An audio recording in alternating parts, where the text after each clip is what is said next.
CEAP, Centro Espírita Altivo Panfiro. Uma casa de amor. Aqui, está desligado. Boa noite aos nossos ouvintes. Que Jesus abençoe a nossa noite de estudos. Vamos dar continuidade ao estudo do livro Nas Voragens do Pecado, pelo Espírito Charles e a mediunidade da nossa irmã Ivone do Amaral Pereira. Antes, leremos o Evangelho e faremos a nossa prece. É o capítulo 6, o Cristo Consolador, o jugo leve. Vinde a mim, todos vós que estáis aflitos, e eu vos aliviarei. Tomai sobre vós o meu jugo, e aprendei de mim, que sou manso e humilde de coração, e achareis repouso para vossas almas. Porque meu jugo é suave e o meu fardo é leve. Está assinalado por Mateus no capítulo 11, versículos 28 a 30.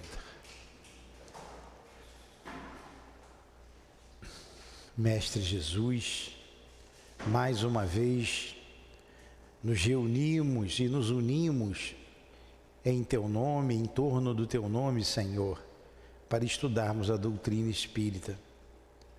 E nesta tarde as obras da nossa irmã Ivone, permita que ela nos inspire, junto com o Espírito Charles, para bem compreendermos as lições desta noite. Em nome desses irmãos queridos, Senhor, em nome do altivo e de toda a direção espiritual da nossa casa de amor, em nome do amor, do nosso amor, Lourdinha, do Teu amor, Senhor, e do amor de Deus, nosso Pai, acima de tudo, iniciamos os estudos desta noite. Que assim seja. Graças a Deus. Muito bem. Vamos lá. Nós paramos. Estamos ainda no capítulo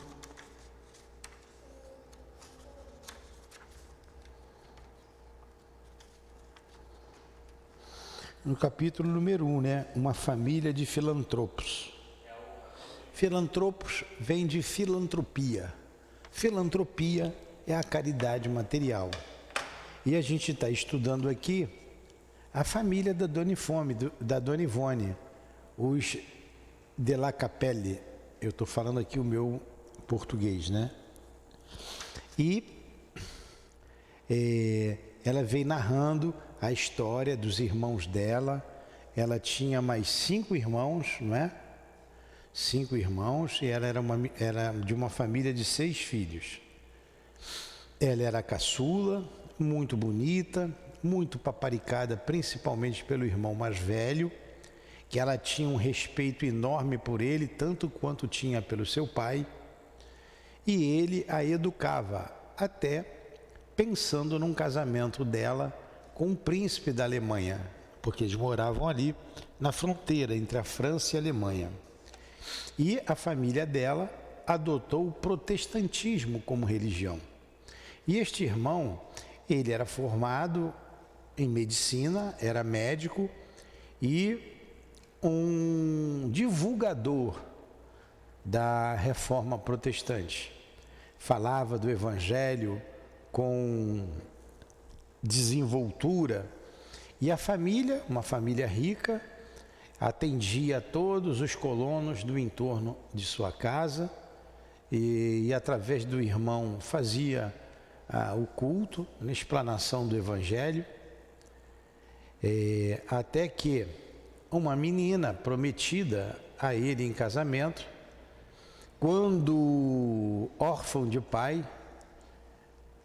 o irmão mais velho, como ele era de menor, a colocou num convento para que não se envolvesse com o Carlos, esse irmão mais velho.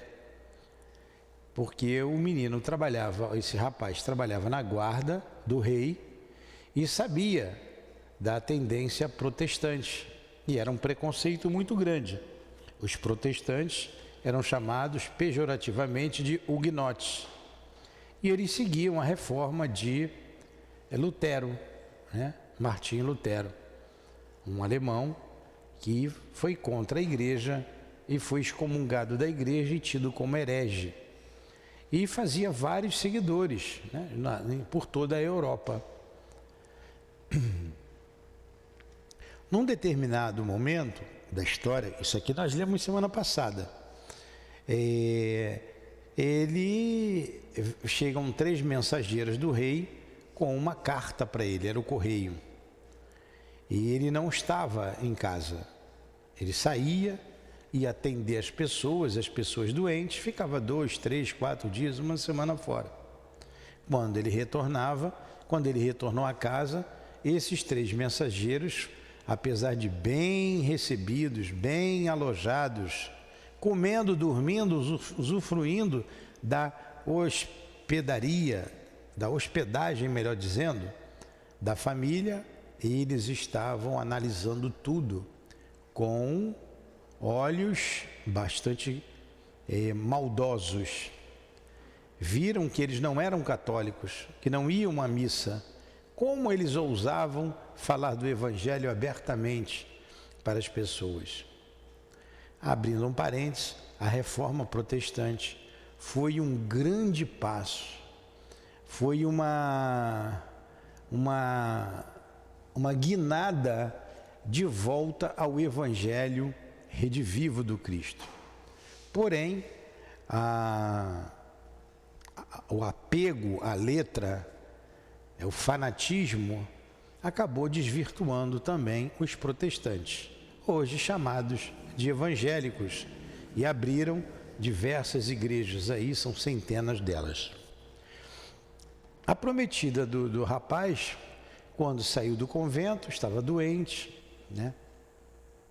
Ele a sempre visitava, ele estava mais para ficar para o evangelho como solteiro do que casar com ela, mas ele sempre a ajudava.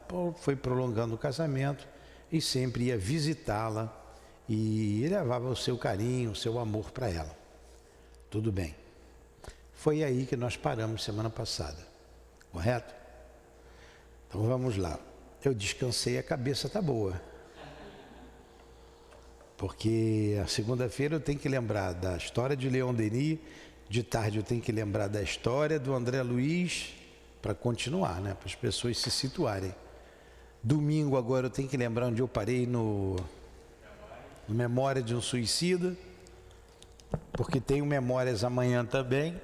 Aí, vamos lá.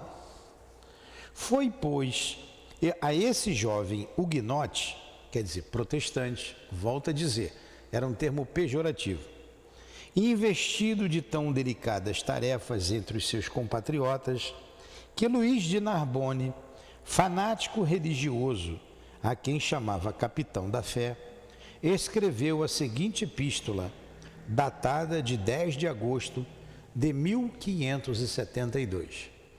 Abrindo um parênteses, a noite de São Bartolomeu, conhecida como a noite de São Bartolomeu, que é o dia de São Bartolomeu. Bartolomeu foi um apóstolo do Cristo, né? Quase não se fala de Bartolomeu. Fala-se muito de Pedro, Tiago, João, Mateus, Judas, mas Bartolomeu não se fala, né? Tem um Tiago maior, Tiago menor, Tiago irmão de Pedro, Tiago irmão de João. Então Bartolomeu, a noite de São Bartolomeu, ele foi canonizado pela igreja como santo, como todos os apóstolos, né?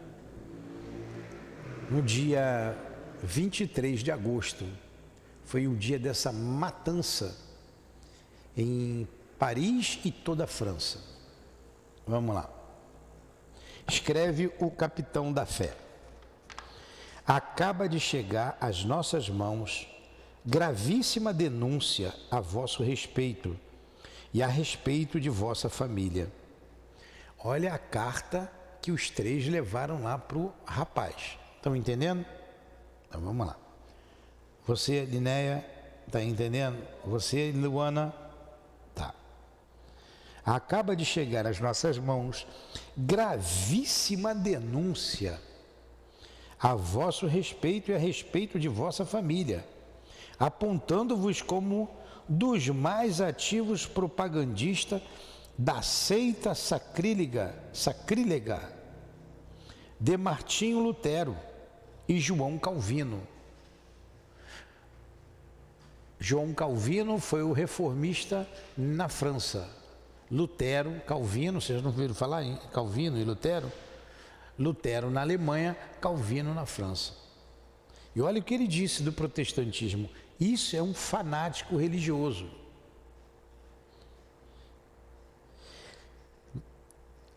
Mais ativos propagandistas da seita sacrílega de Martinho Lutero e João Calvino,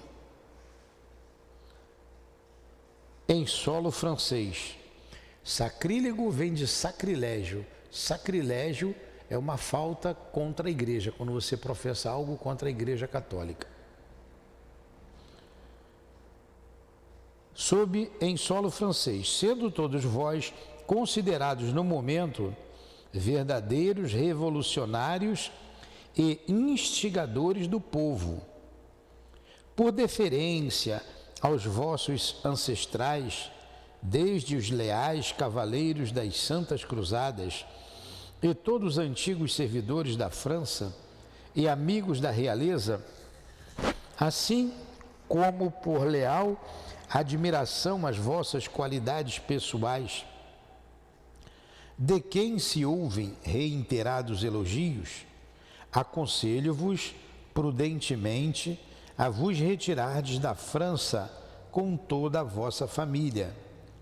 Logo após o recebimento desta epístola, ou a relegardes a reforma, aceitando o batismo da Igreja Católica Apostólica Romana, acompanhado de vossa família, em presença das autoridades civis e eclesiásticas de Paris, as quais estarão prontas a jubilosamente vos receber em seu seio.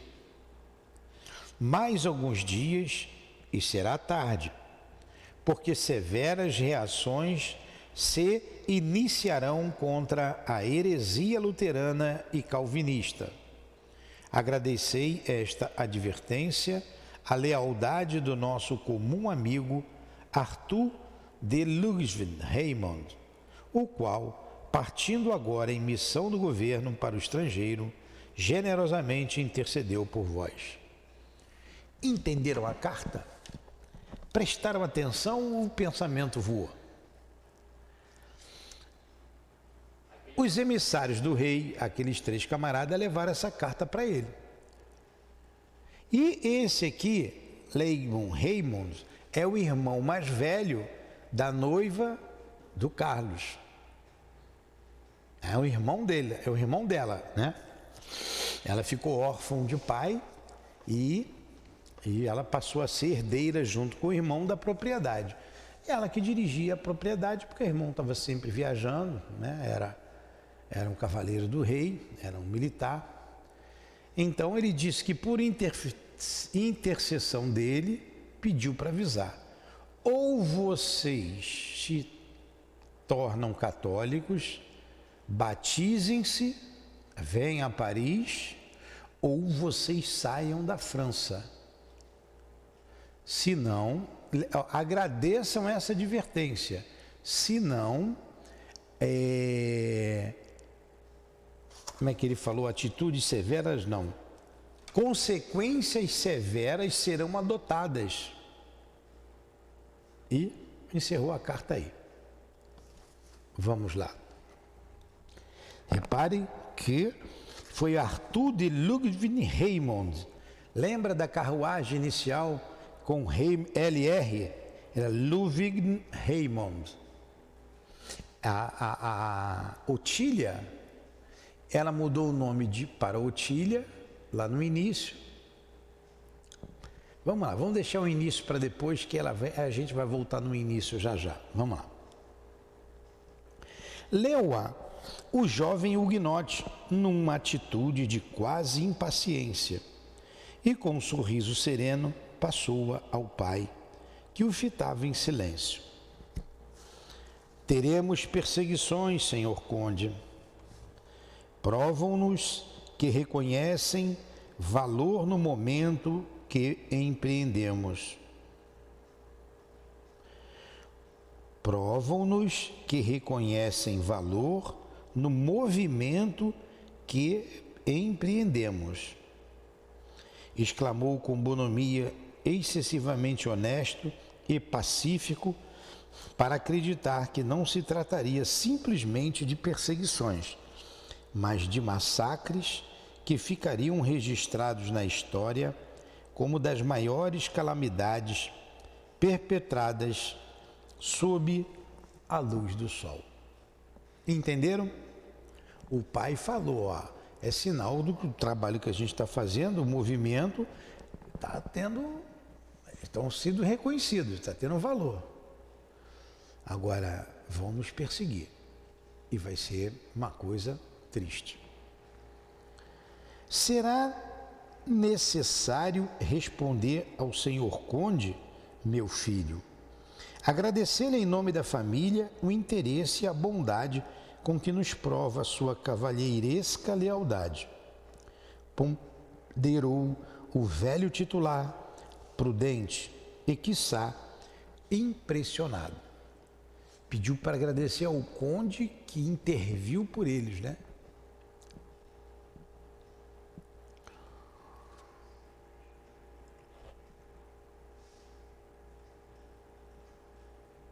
Carlos era moço entusiasta no seu caro e arrebatador ideal.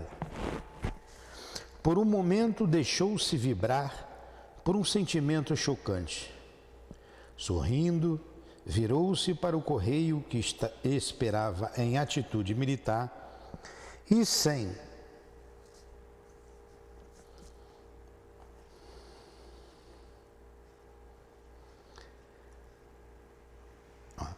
O Carlos era moço entusiasta no seu caro e arrebatador ideal.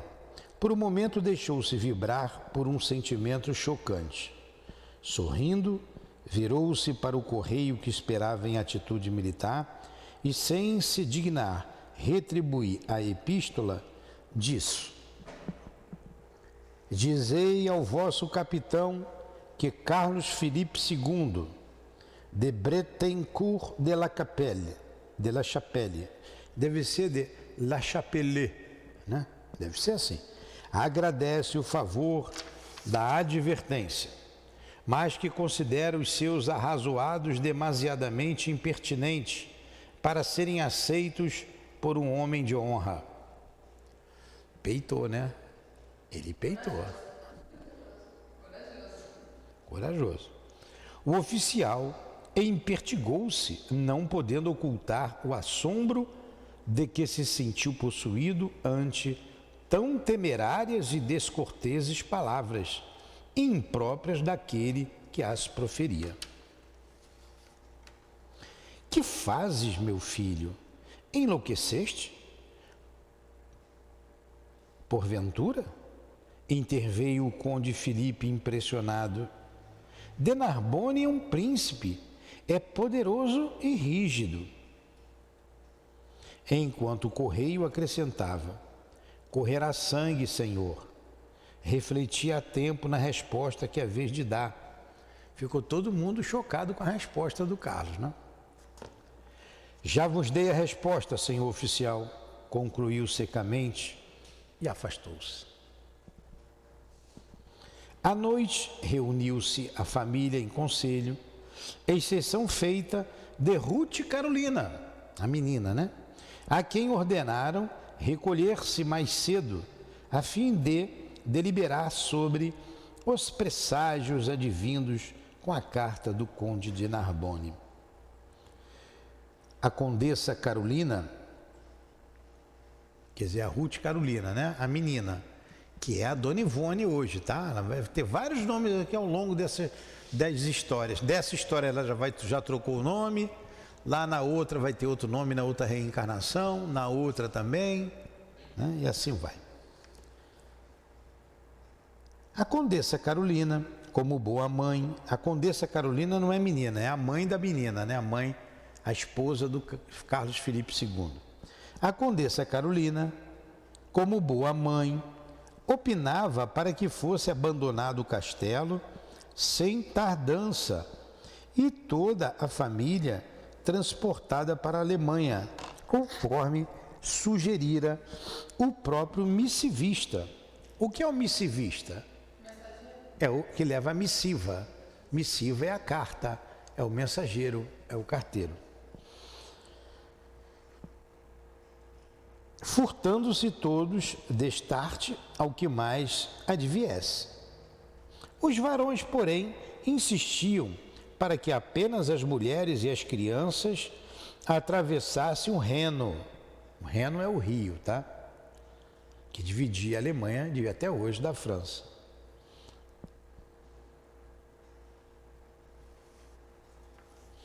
Pedindo temporária hospitalidade aos irmãos na fé, dentre estes o príncipe Frederico de G, com quem se firmara um contrato de aliança matrimonial para Ruth Carolina. Lembra que eles queriam casar a menina lá com o príncipe alemão, da Alemanha?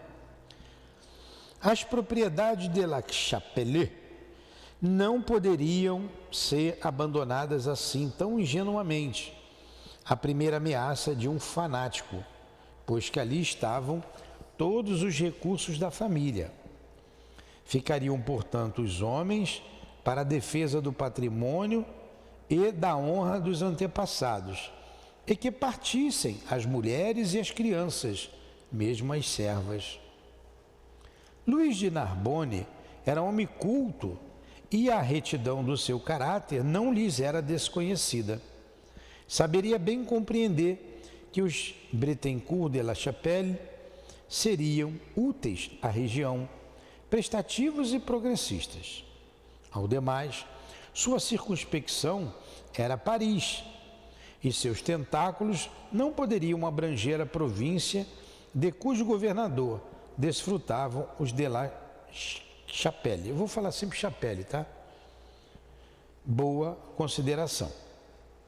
Mas as mulheres declararam que não abandonariam de modo algum seus maridos a perigos imprevisíveis e difusos. Voltando a condessa a declarar que se ninguém se retirasse, ela tampouco o faria, preferindo permanecer ao lado do esposo e dos filhos queridos. Estão entendendo? Eu estou virando um bom contador de histórias? Então vamos lá.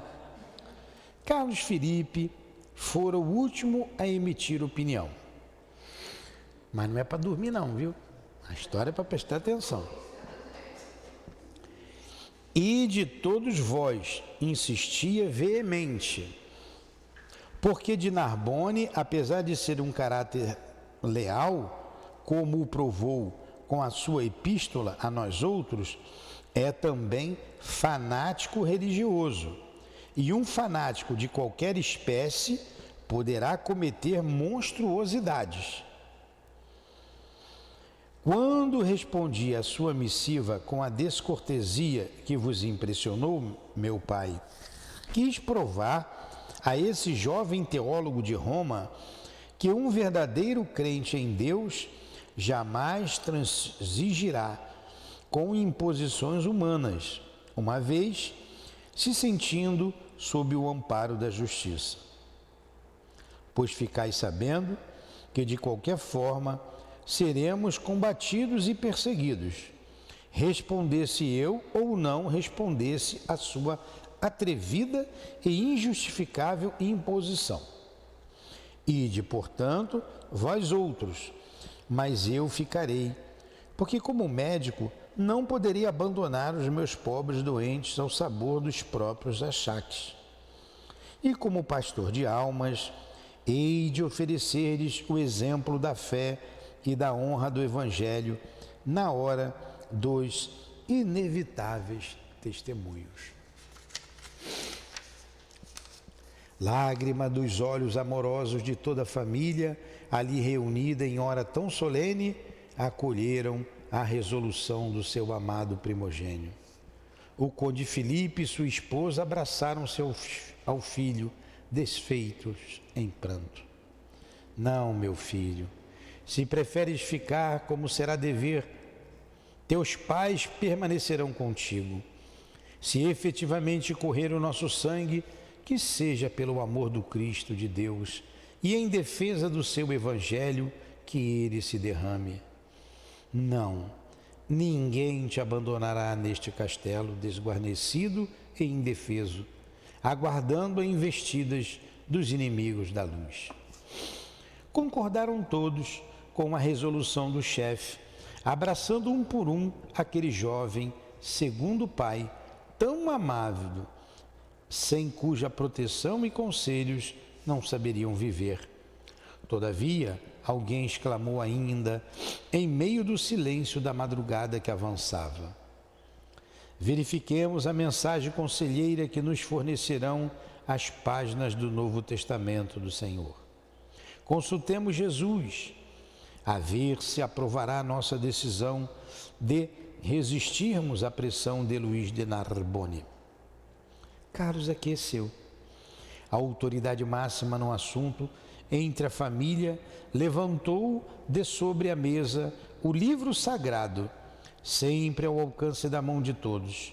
Abriu-o ao acaso, e pálpebras cerradas e pensamento fervoroso voltado para o alto, enquanto as pessoas presentes, concentradas em preces, suplicavam ao Mestre Divino se dignasse favorecê-las com a bênção da sua palavra elucidativa na emergência difícil. Corria o dedo indicador da mão direita pelas colunas do texto, aberto à sua frente, até que de súbito estacou, como se o influxo superior que o impelia agora se retraísse. Então o que ele fez? Pegou a Bíblia, fechou os olhos, abriu numa página, pegou o dedo e ali ele parou. É o que ele vai ler. Como eu fiz hoje, agora, quando chegamos, abrimos no capítulo 6, o Cristo Consolador, que tem até a ver com todo esse estudo que nós estamos fazendo. Vocês lembram do que nós lemos? Tá aqui, foi isso aqui que a gente leu. Vinde a mim, todos vós que estáis aflitos, e eu vos aliviarei. Tomai sobre vós o meu jugo, e aprendei de mim, que sou manso e humilde de coração, e achareis repouso para as vossas almas, porque o meu jugo é suave e meu fardo é leve. Não comentei essa parte para dar tempo da gente estudar melhor o ponto de hoje. Então, no silêncio augusto do velho solar, sob o encantamento espiritual da respeitável reunião, em que o amor e a palavra do Senhor e Mestre eram evocados com fé e veneração, entre dulçurosas vibrações de preces, como que a voz sedutora do Rabi da Galileia ressoou docemente pelo recinto, através do murmúrio verbal do seu servo, Carlos Filipe, o qual leu comovido e respeitoso a mensagem apontada nos próprios versículos do Evangelho. Abre aspas. Se alguém quiser vir nas minhas pegadas, renuncie a si mesmo, tome a sua cruz e siga-me. Porquanto, aquele que se quiser salvar a si mesmo, perder-se-á, e aquele que se perder por amor de mim e do Evangelho, salvar-se-á. Bela lição, né? Já disse tudo ali, o guia. Ao se recolherem para repousar das fadigas do dia, deliberado ficara que apenas Ruth seria retirada da velha mansão, por evitarem assim que a menina, ainda muito jovem, se impressionasse demasiadamente com algo chocante que pudesse advir.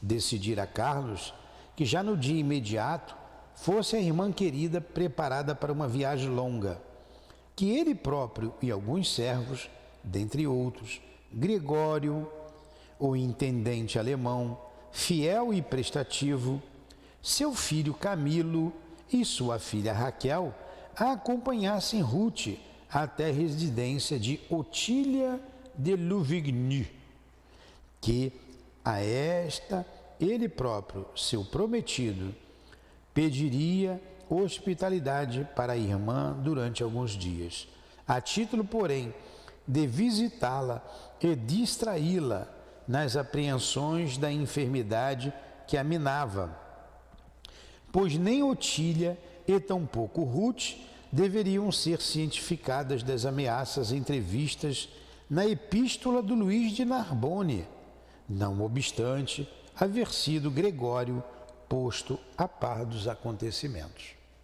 Estão entendendo? Se vocês não entenderem, me perguntem. Então vamos lá, mesmo vocês entendendo, eu vou explicar, que às vezes vocês ficam com vergonha de dizer que não entendeu. Resolveram ficar. Sabia que vinha problemas. Resolveram levar a menina mais nova, a irmã, o Carlos, para a casa da sua prometida, aquela que era sua noiva, que era irmã do cavaleiro do rei lá, né? Foi por intermédio dele que Narbonne mandou a carta. Então foi para lá, levando ela para lá, não falou para ela o que estava acontecendo, não falou também para a moça, mas como a moça estava muito doente, porque aquela família estava protegida. O motivo, a alegação era que ela ia fazer companhia, ia ajudar a moça lá, né? Tinha 20 e poucos anos, estava muito doente. Agora vocês vejam o que o Carlos falou. Ele disse, olha, eu dei uma resposta mal criada mesmo. Mas se a gente saísse ou se a gente ficasse, nós íamos ser perseguidos do mesmo jeito. E ia, né? Você ainda quis dar uma lição para ele, que a fé, aquele que tem fé, não pode recuar, né? Uma fé inabalável não pode recuar diante de uma ameaça humana. Se tiver que acontecer, está nas mãos de Deus. Fala, Eliné. Aconteceu com aquela família daquela outra história também sobre catolicismo, que eles foram lá, ficaram da religião que eles queriam e mesmo assim eles ficavam sempre ali querendo pegar o filho deles até que conseguiu e teve aquela tortura toda. Do outro estudo anterior a esse, da Dona Ivone. No drama da obsessão? Acho que foi. Não me lembro. Aquela família que a mãe morreu de desgosto, não sei o quê, que ela não queria que eles mudassem a religião deles porque o povo queria que eles mudassem a religião. Aí ficou o pai, os filhos, até pequenos. Vamos nessa história aqui. Vamos lá. Deve ser, que eu não me lembro.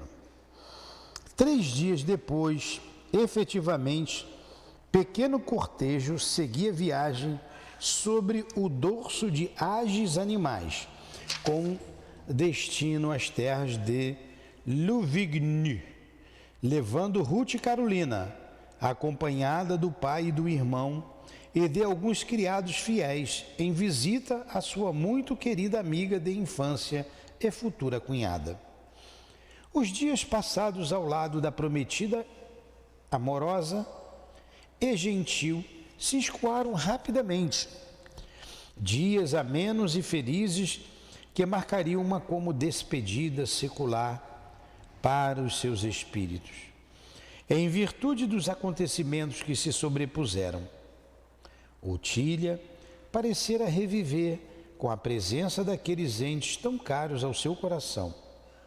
Atingia ela agora as 22 primaveras e confessara ao noivo o seu formal desejo de se converter à crença luterana antes dos esponsais, rogando-lhe ainda que apressasse as bodas, porque o seu coração exausto de solidão e amargura ansiava pelo evento feliz do consórcio tão santamente almejado.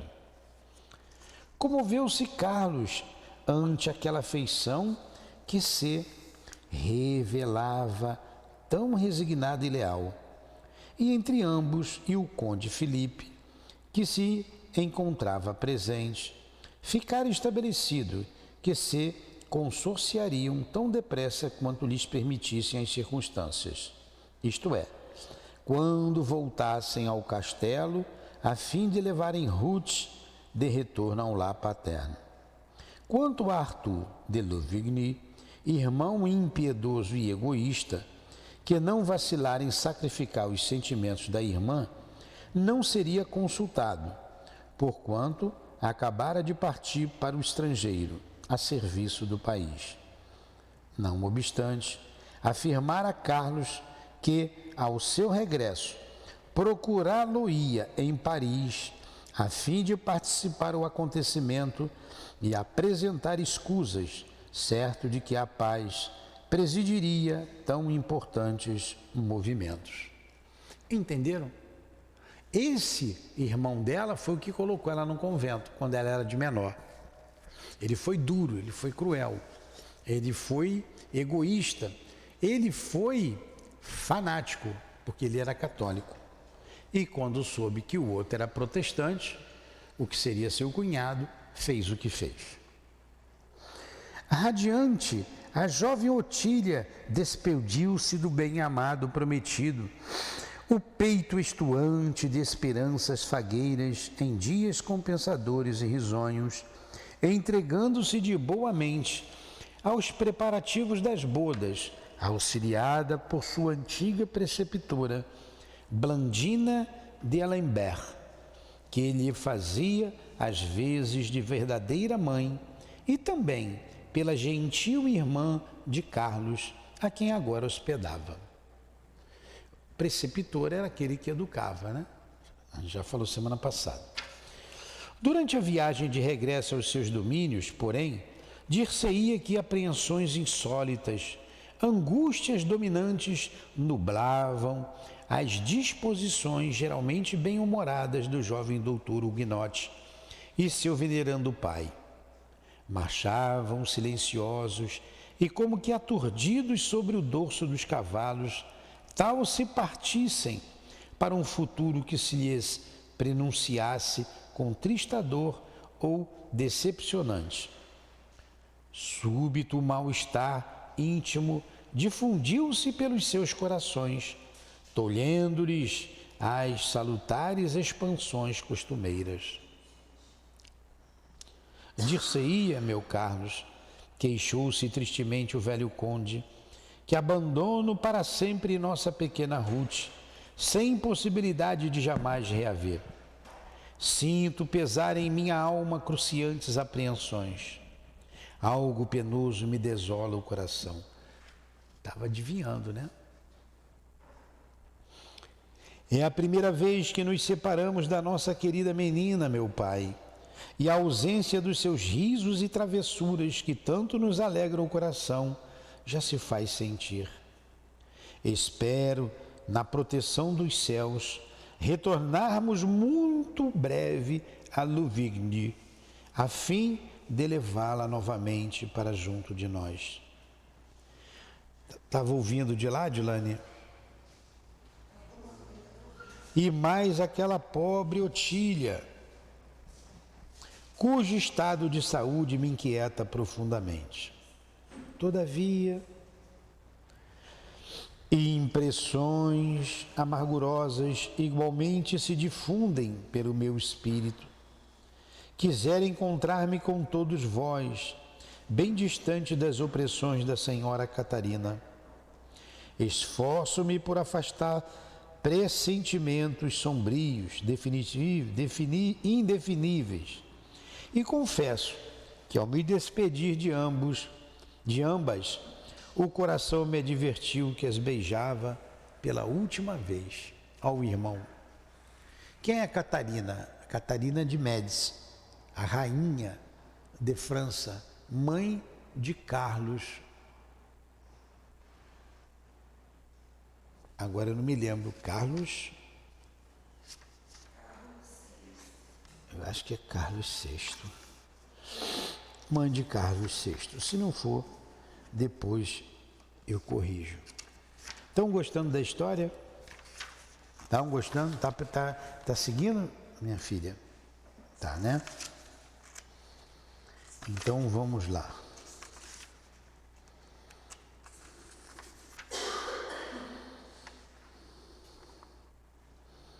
Carlos IX, tá? Carlos IX. Carlos IX. E a rainha mãe, né? A vigorosa Catarina de Médici. Carlos IX era um filho, era um rei enfermiço. Quem mandava mesmo era a mãe. Depois a gente relembra isso direitinho. Vamos lá.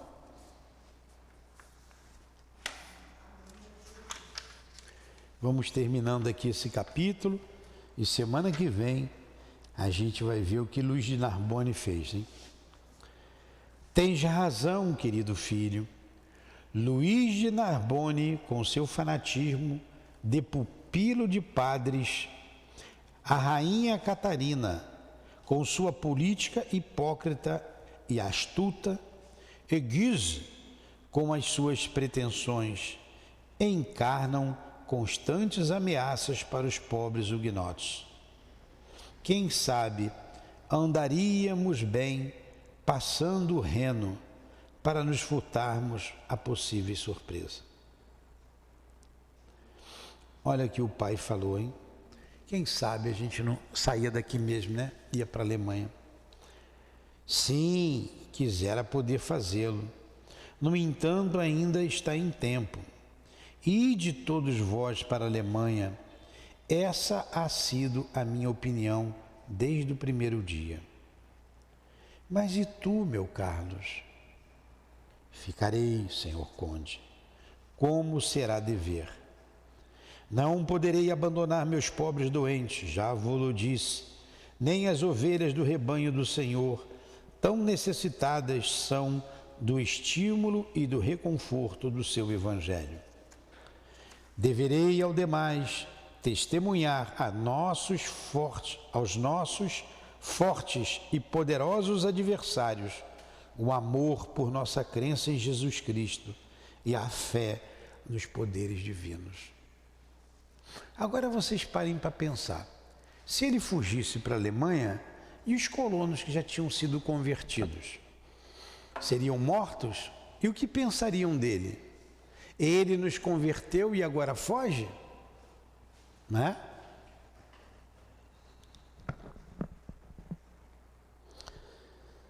Ficaremos todos então ao teu lado, já te afirmamos também. Nós outros igualmente gostaríamos de testemunhar nossa dedicação e desprendimento por aquele que, por nosso amor, se deixou padecer e morrer numa cruz. Isso era pai e filho conversando, né? Dois teimosos, né? E pelo resto da viagem, nada mais disseram senão monossílabos sem importância. Teimosos não, dois homens de fé, dois homens de coragem, dois homens honrados. Já no recinto doméstico, alguns dias mais se passaram sem alterações. Os acontecimentos diários se sucediam sob rotina comum, entre os labores do campo, as lides domésticas e os deveres impostos por uma crença religiosa que se revelava ciosa da boa conduta dos seus adeptos para consigo mesmos, o próximo e a sociedade. Esbatera-se impressão causada pelo Correio de Paris e já se inclinava a generosa família para a suposição de que a epístola do príncipe de Narbonne traduzisse antes a fanfarronada de um jovem cercado de poder que se desejava insinuar no conceito da sociedade, propalando as próprias possibilidades. E por isso mesmo, já se preparavam para as bodas de Carlos e Otília e para retorno de Ruth, com a ausência de todos, enervava de saudades e inquietações. Entenderam? Então, o tempo foi passando, os dias foram passando e eles achavam que o outro estava blefando. Era jovem e queria se impor e aparecer, né?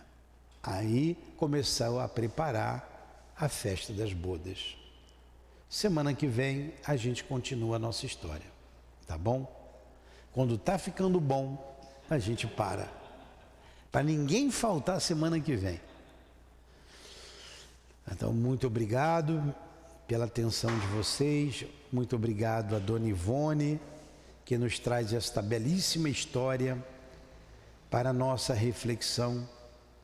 Quem sabe alguns de nós aqui não participamos desta noite terrível, a noite de São Bartolomeu, marcada pelo correr do sangue na nossa velha e saudosa Paris, na nossa velha e saudosa França. Que Deus abençoe aquela pátria, que Deus nos abençoe, que Deus abençoe a pátria nova, o nosso Brasil. Tenha misericórdia, Senhor, de todos nós. É em nome da direção espiritual da nossa casa de amor, do nosso irmão altivo, das irmãs queridas, da nossa Ivone, em nome do amor, do teu amor, Jesus, do amor de Deus acima de tudo, mas sempre também em nome do nosso amor, Lourdinha, é que encerramos os estudos da noite de hoje. Que assim seja.